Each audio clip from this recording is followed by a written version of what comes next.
हाय मैत्रिणींनो, आज पाहूया आपण एकदम छान अशी सोपी रेसिपी, राखी पौर्णिमेनिमित्त खास रेसिपी। रक्षाबंधनच्या गोड सणासाठी घरच्या घरी अगदी सोप्या पद्धतीने बनवा स्वादिष्ट आणि छानशी मिठाई। कमी वेळात आणि घरात उपलब्ध असलेल्या साहित्यामध्येच बिना गॅसची छान अशी रेसिपी। ही मिठाई नक्कीच सर्वांना आवडेल, एकदा नक्की ट्राय करा। त्यासाठी मी इथे 1 वाटी फुटाणे घेतले आहेत, अर्धी वाटी साखर। साखर तुम्हाला जास्त गोड हवी असेल तर आणखी टाकली तरी चालते। काजू, बदाम आणि विलायची हे मिक्सरला छान असं बारीक वाटून घ्यायचं।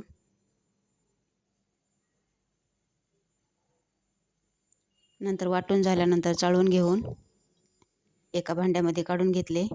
त्यामध्ये 2-3 चमचे तूप टाकून मिक्स करून घेतले।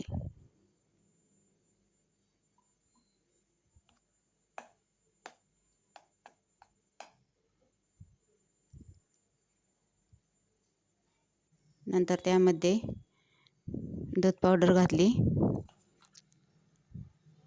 4-5 चमचे पोहे खायच्या चमच्याने, आणि सुकं खोबरं बारीक करून घेतलेलं ते टाकलं अर्धी वाटी। हे सर्व छान असं मिक्स करून घेऊन नंतर त्यामध्ये 2 चमचे साई टाकून घेतली व 2-3 चमचे दूध घालून छान असं हाताने मिक्स करून घ्यायचं। अगदी सोप्या पद्धतीने घरच्या घरी गॅसचा न वापर करता ही रेसिपी छान अशी बनते। दूध टाकून छान असा हाताने मिक्स करून घेऊन असा मिठाईचा एक डो करून घेतला आहे। नंतर एका ट्रेमध्ये घेऊन रोल टाईप करून 10 मिनिट फ्रीजमध्ये ठेवले।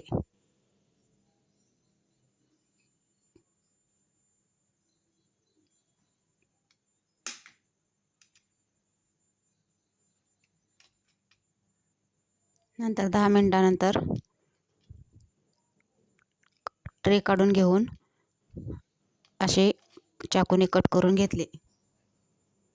मस्त छान अशी मिठाई तयार आहे, अगदी सोप्या पद्धतीने।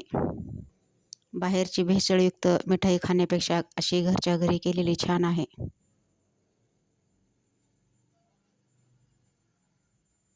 तयार आहे राखी पौर्णिमेनिमित्त विशेष अशी एकदम साध्या सोप्या पद्धतीने मिठाई, किंवा तुम्ही याला बर्फी पण म्हणू शकता।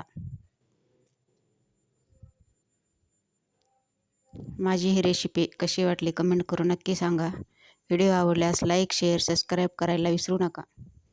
पहा, इथे मी एक बर्फीची वडी तोडून दाखवत आहे, किती सॉफ्ट आणि मऊ झाली आहे। अगदी चवीला ही एकदम छान होते। व्हिडिओ पाहिल्याबद्दल सर्वांचे धन्यवाद।